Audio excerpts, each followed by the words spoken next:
Chemical coordination के अंदर hormones, endocrine glands, feedback mechanism, positive negative तो हेडिंग्स हैं, पर ये चैप्टर इंक्लूड है। और चलो ये पीएमसी का सिलेबस जाहिर हुआ है, तो ये जीटी का सिलेबस है। सब जो हम नर्वस कोऑर्डिनेशन जो पढ़ चुके हैं ना, वो जीटी का सिलेबस है, ठीक है। जो नेक्स्ट आपकी जीटी होगी, शायद अनाउंस भी हो चुकी है, तो उसके अंदर जो है ये नर्वस कोऑर्डिनेशन जो भी, ये जीटी का सिलेबस है, नर्वस कोऑर्डिनेशन, ठीक है ना। इंडिविजुअल मैसेजेस तो हम नहीं कर सकते क्लास में, बता सकते हैं सबको, प्लस ग्रुप के अंदर डेट वगैरह भी आ गई है, तो डेली बेसिस पे आप क्लास अटेंड किया करें। जिनको नहीं पता होता है जीटी का सिलेबस क्या है, तो पता चल जाएगा, ठीक है ना। आपको तो बताया स्टूडेंट्स को, पर कुछ ऐसे अभी तक उनको नहीं बताया कि जीटी का सिलेबस क्या है। एक लाइक बिग क्वेश्चन है। केमिकल कोऑर्डिनेशन, जैसे you know very well, nervous coordination के साथ थोड़ा कंपेयर करें। नर्वस कोऑर्डिनेशन न्यूरॉन्स के जरिए हो रही थी, एक जगह का मैसेज दूसरी जगह तक जा रहा था, कम्युनिकेशन हो रही थी। किसके थ्रू हो रही थी? न्यूरॉन के जरिए। एक जगह का मैसेज दूसरी जगह तक जा रहा था, किसके जरिए जा रहा था? न्यूरॉन के जरिए। Such coordination is called nervous coordination. पर वही अगर काम एक केमिकल के जरिए हो, न्यूरॉन के जरिए नहीं, एक केमिकल के जरिए, सेल्यूलर आर्गन होते हैं, एक सेल और दूसरे सेल के दरमियान कम्युनिकेशन में रहना बहुत ही जरूरी होता है। टाइमली कौन सा मैसेज जिस सेल को देना है, तो उसके लिए एक जाहिर एक मीडिएटर की जरूरत पड़ती है, एक मैसेंजर की जरूरत पड़ती है, एक केमिकल की जरूरत पड़ती है।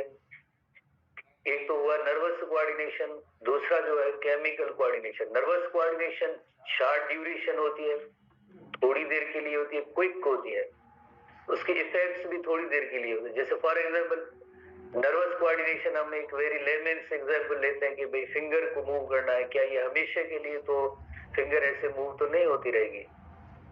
केमिकल कोऑर्डिनेशन के अंदर कुछ ऐसी बॉडी के अंदर ग्रोथ है, डेवलपमेंट है, तो उन हवाले से कुछ ऐसे केमिकल्स की जरूरत पड़ती है जिनके कम्युनिकेशन करने के बाद उसके लॉन्ग टर्म के इफेक्ट्स हों।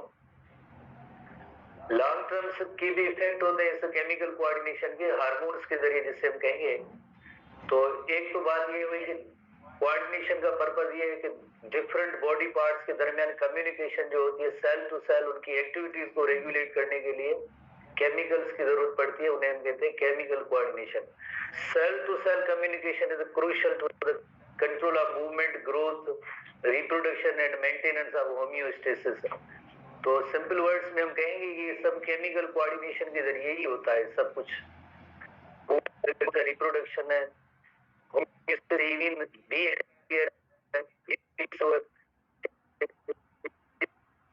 से होती है, तो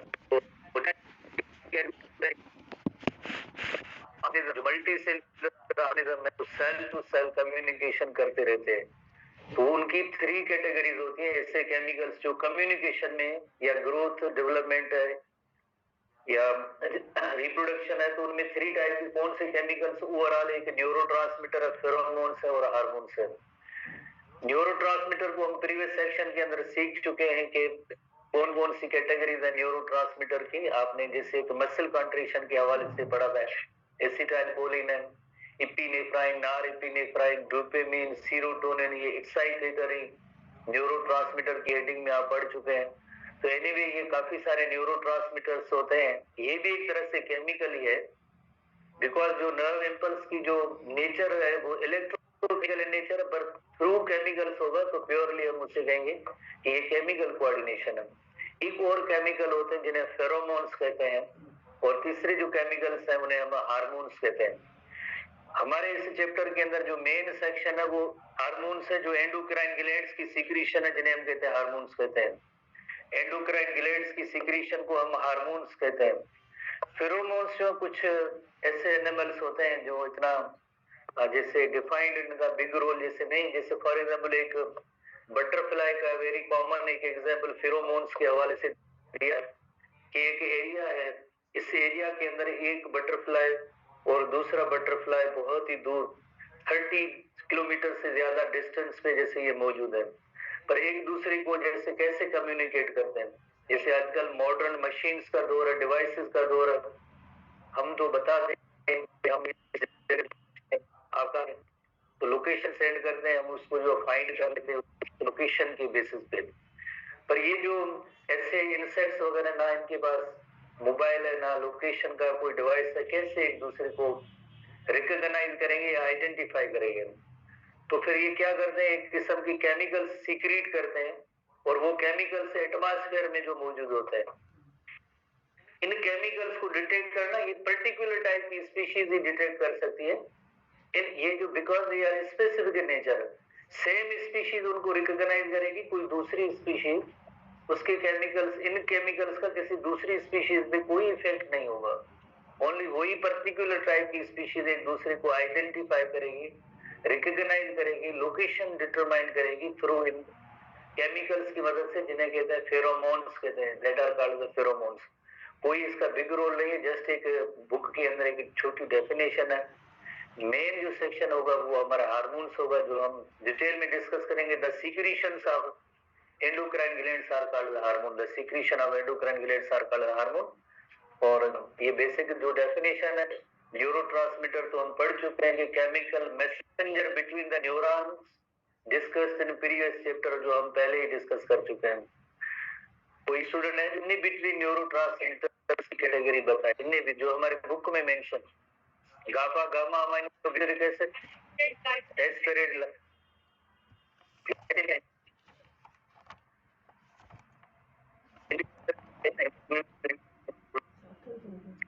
बुक में नहीं है, ग्लूटामेट का एक एक्साइटेटरी, दूसरे इनहिबिटर जो न्यूरोट्रांसमीटर है, जिनका रोल हम पढ़ चुके हैं। वही सेम बात है कि न्यूरोट्रांसमीटर क्या फंक्शन या रोल प्ले करते हैं। और फेरोमोन्स की जस्ट एक छोटी सी डेफिनेशन है, कोई फर्दर इसका सेक्शन नहीं है। Chemical secreted by an organism in minute amount to stimulate the particular reaction from another organism of the same species, यानी वो वही स्पीशीज उस केमिकल को रिकॉग्नाइज कर सकती है, आइडेंटिफाई कर सकती है, या हम कहें उस केमिकल का सिर्फ उसी पर्टिकुलर स्पीशीज पे इफेक्ट हो सकता है, सब पे, क्योंकि हर एक ऑर्गेनिज्म के अंदर के पर्टिकुलर टाइप के केमिकल्स होते हैं, वही जो रिलीज होते हैं, तो वही उनको रिकॉग्नाइज कर सकते हैं। और हार्मोन्स जो chemical messengers secretion of endocrine glands are called hormones. तो हार्मोन सेक्शन को हम सीखते हैं कि हार्मोन क्या होते हैं। हार्मोन सबसे पहले, जैसे यू नो वेरी वेल, आपको एक ग्लैंड की डेफिनेशन नोट करेंगे। ग्लैंड किसे कहते हैं?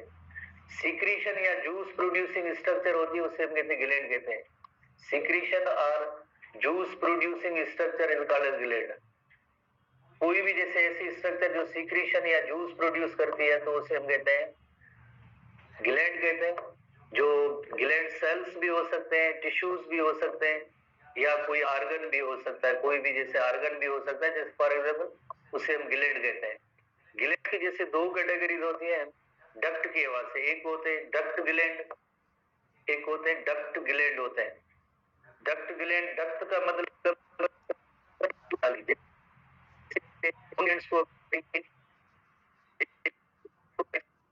एक्सोक्राइन ग्लैंड्स और डक्ट ग्लैंड्स। जैसे लिवर का हम एक एग्जांपल ले सकते हैं। लिवर जो एक हमने जैसे होगा, लिवर की सीक्रेशन बाइल डक्ट के जरिए, बाइल डक्ट के जरिए ड्यूटीनम में आता है। ये जो इसका जो प्रोडक्ट जो भी है सीक्रेशन है, ये जो कहलाएगा डक्ट ग्लैंड। डक्ट ग्लैंड यानी उनकी सीक्रेशन डायरेक्टली एक जगह से दूसरी जगह तक जा रही है, थ्रू डक्ट जा रही है, थ्रू ट्यूब जा रही है, वेसल जा रही है। तो ऐसे ग्लैंड्स को हम कहेंगे डक्ट ग्लैंड। मतलब उनकी सीक्रेशन जो होगी उसको ट्रांसपोर्ट होने के लिए किसी डक्ट की जरूरत नहीं है। फॉर एग्जांपल ये एक सेल है जो एंडोक्राइन सेल है, ये अपने सीक्रेशन या हार्मोन जैसे प्रोड्यूस कर रहा है, ये हार्मोन प्रोड्यूस कर रहा है। अब इन हार्मोन्स को, सीक्रेशन को, इन केमिकल्स को एक जगह से दूसरी जगह तक जाने के लिए किसी डक्ट की जरूरत नहीं है। दे directly inter into the blood stream, ताकि उनका एक्शन होगा। एक स्पेसिफिक टारगेट सेल होगा, टारगेट सेल होगा, उस पे जाके इनका एक्शन होगा। तो ये कहाँ जैसे ट्रांसपोर्ट होते हैं, किसके थ्रू ट्रांसपोर्ट होते हैं? ये ब्लड के जरिए थ्रू ट्रांसपोर्ट होते हैं, सर्कुलेशन के जरिए ट्रांसपोर्ट होते हैं। एंडोक्राइन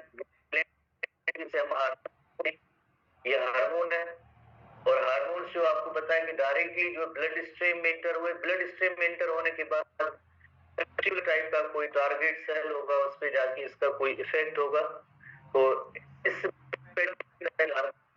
हम कहेंगे कि हम सारे endocrine ductless gland, endocrine glands ductless glands होते हैं, एंडोक्राइन ग्लैंड्स, एंडोक्राइन ग्लैंड्स और डक्टलेस ग्लैंड। एंडोक्राइन ग्लैंड्स के पास कोई भी डक्ट वगैरह नहीं होता है, उनकी सीक्रेशन जैसे हार्मोन के वो डायरेक्टली ब्लड स्ट्रीम में इंटर होता है और उसका हार्मोन का एक पर्टिकुलर एक स्पेसिफिक टारगेट सेल होगा, उसी पे जाके उसका एक्शन होगा। रिमेनिंग बॉडी के अंदर जैसे जितने भी सेल्स होते हैं उन पे हार्मोन का कोई भी इफेक्ट नहीं होता है। एक हार्मोन का पर्टिकुलर एक टारगेट होता है, उसी पे उसका एक्शन होता है। तो हम कहेंगे ये जो है साइट ऑफ प्रोडक्शन है, site of production of hormone है, site of production of hormone है। हार्मोन की प्रोडक्शन की जगह एक है और ये है इसका site of action, site of action. इस जगह पे इस हार्मोन अपना जो एक्शन दिखाता है या कोई भी इसका जो फंक्शन होता है हार्मोन का, वो कोई दूसरा सेल होगा away from that site of production. ऐसे नहीं कि उसी जगह पे उसका action, away from that site of action होता है। ब्लड स्ट्रीम के जरिए वो ट्रांसपोर्ट होता है पर्टिकुलर टाइप की, स्पेसिफिक टाइप की। टारगेट का मतलब ये होता है जैसे स्पेसिफिक या पर्टिकुलर एक मखसूस किस्म का जो सेल होगा, उसी पे जाके उसका एक्शन होगा हार्मोन का। तो इस तरह से जो हार्मोन की वर्किंग होती है, तो बाय डेफिनेशन हम पढ़ेंगे ये केमिकल मैसेंजर्स है, हम इन्हें कहेंगे ये केमिकल मैसेंजर्स है, क्योंकि एक जगह मैसेज ला रहे हैं, केमिकल मैसेंजर्स है, केमिकल मैसेंजर्स है, केमिकल मैसेंजर्स हैं जिनका काम होता है एक जगह का मैसेज दूसरी जगह तक लेके जाना। पर वो मैसेज किसके जरिए वो जा रहा है, ब्लड स्ट्रीम के जरिए जो मैसेज जा रहा है, मैसेंजर जा रहा है। तो इसे हम कहेंगे कि ये केमिकल टाइप की कोऑर्डिनेशन किसके थ्रू हुई, हार्मोन्स की हुई, तो हम उसे कहेंगे ये केमिकल कोऑर्डिनेशन है। अब एक क्वेश्चन है कि वाई पर्टिकुलर टाइप के जो सेल्स होते हैं वही उनका टारगेट होता है, कोई दूसरा टारगेट क्यों नहीं होता है? तो उसको हम एक छोटी इलस्ट्रेशन के जरिए यहाँ पे थोड़ा सा नोट करते हैं। जैसे फॉर एग्जाम्पल ये हार्मोन प्रोड्यूसिंग सेल है और उसने जैसे फॉर एग्जाम्पल ये हार्मोन प्रोड्यूस किए, ये हार्मोन प्रोड्यूस किए और ये हार्मोन जो है कहाँ जा रहे हैं? अब ये हार्मोन जाएंगे ब्लड स्ट्रीम में, ब्लड स्ट्रीम में जाके इंटर होंगे हार्मोन्स, ब्लड स्ट्रीम में, ब्लड स्ट्रीम में हार्मोन्स जाएंगे। हार्मोन्स ब्लड स्ट्रीम में जाने के बाद जैसे they are transported through blood stream, blood stream के जरिए जैसे ट्रांसपोर्ट आगे होंगे और एक पर्टिकुलर टाइप का जो इसका सेल होगा वही उस पे जो इसका एक्शन होगा, बाकी रिमेनिंग जो सेल्स होते हैं उन पे कोई भी एक्शन नहीं होगा। तो उसका रीजन क्या है? उसका रीजन होता है जैसे एक रिसेप्टर होना, जैसे अगर रिसेप्टर अगर होंगे उधर तो उस सेल पे उसका एक्शन होगा, अगर रिसेप्टर उस हार्मोन के नहीं होंगे तो उस सेल पे कोई भी एक्शन नहीं होगा। प्लाज्मा मेम्ब्रेन के साथ जैसे रिसेप्टर मॉलिक्यूल, तो अगर हम जैसे इन दो सेल्स का एग्जांपल लेते हैं कि ये जैसे सेल और ये सेल 2 है, तो इस हार्मोन का किस सेल पे इफेक्ट होगा? तो आप आसानी से बता सकते हैं कि इधर जो है सेल नंबर 1 पे इफेक्ट हो सकता है या 2 पे, सेल नंबर 2 पे इफेक्ट हो सकता है। कैसे कैसे आपको पता चला कि ये सेल नंबर 2? बिकॉज इसके जो रिसेप्टर की जो स्ट्रक्चर होती है वो कॉम्प्लीमेंटरी होनी चाहिए हार्मोन के साथ। जैसे फॉर एग्जांपल ये हार्मोन है, अब इस रिसेप्टर के साथ ये बाइंड हो सकता है, उसकी स्ट्रक्चर इस तरह की है, ये रिसेप्टर इसके साथ जो है बाइंड होगा। अब ऐसा रिसेप्टर जो इसकी जो मौजूद है जिसमें ये हार्मोन इसके साथ बाइंड नहीं हो सकता है। तो रीजन ये हुआ कि एक पर्टिकुलर टाइप का जो हार्मोन, उसका जो पर्टिकुलर टाइप की साइट ऑफ एक्शन होती है उसी पे जो उसका एक्शन होगा। बाकी रिमेनिंग अगर जैसे जितने भी सेल्स हैं बॉडी के अंदर, जितने भी सेल्स हैं सर्कुलेशन में हार्मोन्स मौजूद है, पर उस हार्मोन का किसी भी टारगेट पे जैसे उसका एक पर्टिकुलर टारगेट के अलावा बाकी और कोई टारगेट नहीं होगा। रीजन होता है उनके यहाँ रिसेप्टर। पढ़ेंगे आगे कुछ ऐसे हार्मोन्स होते हैं जिनके रिसेप्टर प्लाज्मा मेम्ब्रेन में होते हैं, कुछ ऐसे भी होते हैं साइटोप्लाज्म या न्यूक्लियस में भी उसके रिसेप्टर होते हैं उस हार्मोन के। रिसेप्टर के साथ जब हार्मोन जब तक बाइंड नहीं करेगा तो टारगेट सेल पे कोई भी एक्शन नहीं होगा, भले ब्लड स्ट्रीम में फ्लो करते रहे या सर्कुलेशन में आए, पर इफेक्ट उस सेल पे होगा जिस पे रिसेप्टर उस हार्मोन के होंगे, वरना कोई भी एक्शन नहीं होगा, वरना कोई भी एक्शन नहीं होगा। हर हार्मोन का कोई ना कोई एक टारगेट होता है, जैसे आप पढ़ेंगे आगे थोड़ी सी ऐसी आप लिस्ट बना के, जैसे हार्मोन उसका नेम क्या है, साइट ऑफ उसकी प्रोडक्शन क्या है, कहाँ से वो प्रोड्यूस होता है, और उसकी जो टारगेट जो साइट ऑफ टारगेट क्या है या टारगेट सेल क्या है सिंपली। तो ये इस पैटर्न में आप पढ़ेंगे तो आपको थोड़ा सा एमसीक्यू वगैरह सॉल्व करने में मदद मिलेगी, आपको थोड़ी सी मदद मिलेगी। जैसे फॉर एग्जाम्पल एक हार्मोन है इंसुलिन, तो इंसुलिन हार्मोन है कौन प्रोड्यूस करता है, जैसे पैंक्रियास के बीटा सेल, टारगेट सेल्स क्या होते हैं इसके, जैसे मसल्स होती हैं, ठीक है, और मसल्स जिसमें आपको पता है कि insulin glucose is converted into glycogen. तो इसी तरह से हर एक कोई हार्मोन होगा, उसकी साइट ऑफ प्रोडक्शन और उसकी एक टारगेट सेल या जहां भी उसका एक्शन हो सकता है, ऐसे पैटर्न में क्वेश्चन वगैरह आते रहते हैं। तो बेसिकली जैसे अब हम देखेंगे कि इनकी नेचर क्या है, क्योंकि ये केमिकल मैसेंजर है, केमिकल कोऑर्डिनेशन है, तो इसकी केमिकल नेचर भी होनी चाहिए ना कि हार्मोन किसके बने हुए हैं, तो उसे हम कहते हैं केमिकल नेचर। केमिकल नेचर का मतलब है hormones are composed of which chemical, chemically उस किस चीज के बने हुए हैं, तो उसे हम कहते हैं केमिकल नेचर कहते हैं। केमिकल नेचर के हवाले से दो ब्रॉडर कैटेगरीज में हम इनको डिवाइड कर सकते हैं, एक जैसे प्रोटीन्स इन नेचर होते हैं, और प्रोटीन्स के हवाले से अगर देखा जाए तो एक जैसे short chain of amino acid जो पेप्टाइड्स या प्रोटीन्स हैं, long chains of amino acid, और एक single amino acid modified amino acid जिसे हम अमाइन कहते हैं। दूसरी जो कैटेगरी है हम वो रिपीट करते हैं, और रिपीट हवाले से जो खास तौर पे जो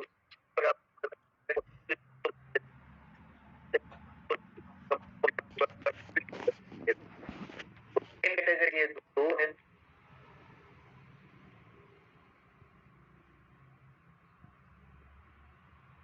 आपको देखने में नहीं आ रहा है, कोई और इश्यू है कहाँ से? इन दो हार्मोन्स के अलग अलग एक्शन होते हैं, उनको जरा सीखते हैं कि हाउ हार्मोन्स वर्क, फिर उसके बाद हिस्ट्री बुक की तरफ आते हैं। दोनों का जो एक्शन है वो अलग अलग होता है।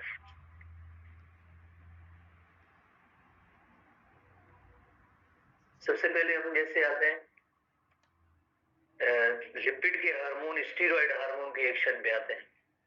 जैसे for example you know very well कि हार्मोन प्रोड्यूसिंग एक जैसे सेल है, इसने हार्मोन कोई प्रोड्यूस किया, कोई भी हार्मोन जैसे हार्मोन प्रोड्यूस किया, उसके बाद ये हार्मोन कहा जाएगा, यकीनन ब्लड स्ट्रीम में जाएगा। ब्लड स्ट्रीम में जाएगा तो उसका एक टारगेट होता है, उसी टारगेट पे आके उसका एक्शन होता है, अदरवाइज किसी दूसरे सेल में कोई भी उसका एक्शन नहीं होता है। ब्लड स्ट्रीम में इंटर हुआ ये हार्मोन, इंटर होने के बाद एक पर्टिकुलर टाइप का जो सेल होगा उस पे एक्शन होगा। जैसे ये ऐसा सेल जिसपे इस हार्मोन का एक्शन है, हम उसको ये डिफाइन करेंगे, इसका जो टारगेट सेल है, ये इसका टारगेट सेल है, इस पे जो आपको एक्शन होना है टारगेट सेल। तो ये इस टारगेट सेल की प्लाज्मा मेम्ब्रेन है, प्लाज्मा मेम्ब्रेन है, जो छोटे छोटे ऐसे क्वेश्चंस, ये इसकी जो है न्यूक्लियर मेम्ब्रेन है, you know very well, nucleus है तो यकीनन इसकी न्यूक्लियर मेम्ब्रेन होगी, न्यूक्लियर मेम्ब्रेन होगी, न्यूक्लियस न्यूक्लियर मेम्ब्रेन। तो अब हार्मोन का एक्शन किस तरह से, सबसे पहली कैटेगरी में हम आते हैं जो लिपिड की कैटेगरी, हम उस पे आते हैं। लिपिड के जो हार्मोन है, लिपिड इन नेचर है, उसका एक्शन क्या होगा। लिपिड इन नेचर, ये हार्मोन तो है पर इसकी जो केमिकल नेचर है वो लिपिड इन नेचर है। तो ये हार्मोन ब्लड स्ट्रीम से होता हुआ, ब्लड स्ट्रीम से होता हुआ देन एक टारगेट सेल तक आया है। टारगेट सेल की प्लाज्मा मेम्ब्रेन को भी ये क्रॉस कर सकता है। क्यों क्रॉस कर सकता है, व्हाई, बिकॉज क्यों क्रॉस करेगा? बिकॉज इस प्लाज्मा मेम्ब्रेन के अंदर जो मेन फैब्रिक है, मेन कंस्टिट्यूएंट है, वो फास्फोलिपिड है। तो फास्फोलिपिड होने की वजह से इनको जो है क्रॉस करने की इजाजत होती है। लिपोफिलिक जिसे हम कहते हैं, लिपोफिलिक इन नेचर, तो उन मॉलिक्यूल्स को अलग है, वो प्लाज्मा मेम्ब्रेन को क्रॉस कर सकते हैं। इधर आप आएंगे तो मुख्तलिफ बुक्स के अंदर ये है कि रिसेप्टर है, किन के अंदर ऐसे लिखा हुआ है कि जैसे साइटोप्लाज्म के अंदर और एज वेल एज न्यूक्लियस के अंदर भी इस हार्मोन के जो है रिसेप्टर मॉलिक्यूल्स होते हैं, रिसेप्टर्स होते हैं। ये इसका जो रिसेप्टर होगा तो इससे टारगेट सेल पे इसका एक्शन होगा, अदरवाइज नहीं होगा। ये रिसेप्टर के साथ बाइंड होंगे, रिसेप्टर के साथ बाइंड होने के बाद ये जो हार्मोन्स है देन और रिसेप्टर दोनों किधर आएंगे, न्यूक्लियर मेम्ब्रेन को भी क्रॉस कर सकते हैं। और किन बुक्स में जैसे इधर एक रिसेप्टर दिया जाता है कि भाई ये न्यूक्लियस के अंदर रिसेप्टर मौजूद है। रिसेप्टर मॉलिक्यूल्स का होना बहुत जरूरी होता है टारगेट सेल में, अदरवाइज इस हार्मोन का कोई भी एक्शन नहीं होगा। ये हार्मोन रिसेप्टर कॉम्प्लेक्स होगा। अब न्यूक्लियर मेम्ब्रेन को भी इसने क्रॉस किया है। क्रॉस करने के बाद जैसे अब इसके अंदर जो जेनेटिक मटेरियल है, डीएनए या पर्टिकुलर टाइप का जो जीन होता है, उस जीन को देन ये स्टिमुलेट करेंगे। जीन क्या होता है? एक सेगमेंट ऑफ डीएनए होता है जिसके अंदर अमाइनो एसिड को कोड करने की सलाहियत होती है। तो इस डीएनए में से आगे जो है मैसेंजर आरएनए बनता है। You know very well, protein synthesis की मैकेनिज्म के अकॉर्डिंगली डीएनए से एमआरएनए या मैसेंजर आरएनए बनेगा। जाहिर है जीन को ये स्टिमुलेट करते हैं ट्रांसक्रिप्शन के लिए, तो उसके नतीजे में एमआरएनए या मैसेंजर आरएनए बनता है। MRNA you know protein factories जिन्हें राइबोसोम्स कहते हैं, ये राइबोसोम्स आर प्रोटीन फैक्ट्रीज। और इधर ये मैसेंजर आरएनए आया, एमआरएनए आया, और उसने क्या किया, एक प्रोटीन बनाने का अमल जो है स्टार्ट किया। प्रोटीन फॉर्मेशन का अमल स्टार्ट, अमीनो एसिड्स असेंबल होंगे और उसके नतीजे में जो है प्रोटीन्स बनेंगे। Proteins are nothing but enzymes होंगे जो इस टारगेट सेल के पे अपना जो कोई एक्शन दिखाएंगे। टारगेट सेल से जो अपना जो एक्शन दिखाते हैं, प्रोटीन प्रोड्यूस करके भी एक्शन दिखा सकते हैं।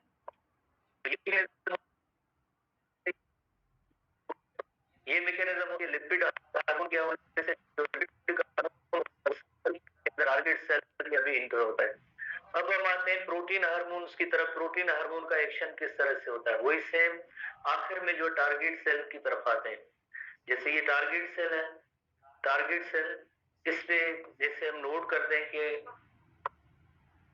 ये for example hormone producing cell है। हार्मोन प्रोड्यूसिंग सेल, इसने हार्मोन प्रोड्यूस करना होता है और ब्लड स्ट्रीम के जरिए इंटर हुए, ब्लड स्ट्रीम के जरिए इंटर होने के बाद टारगेट सेल तक आएंगे और टारगेट सेल में इसका किस तरह से एक्शन होगा टारगेट सेल पे। ठीक है, ये इसके जो हार्मोन है जो प्रोटीन्स इन नेचर है, for example proteins in nature है। प्रोटीन्स में पेप्टाइड भी हो सकते हैं, अमाइन भी हो सकते हैं, जो ओवरऑल जैसे हम कहेंगे ये प्रोटीन्स इन नेचर है।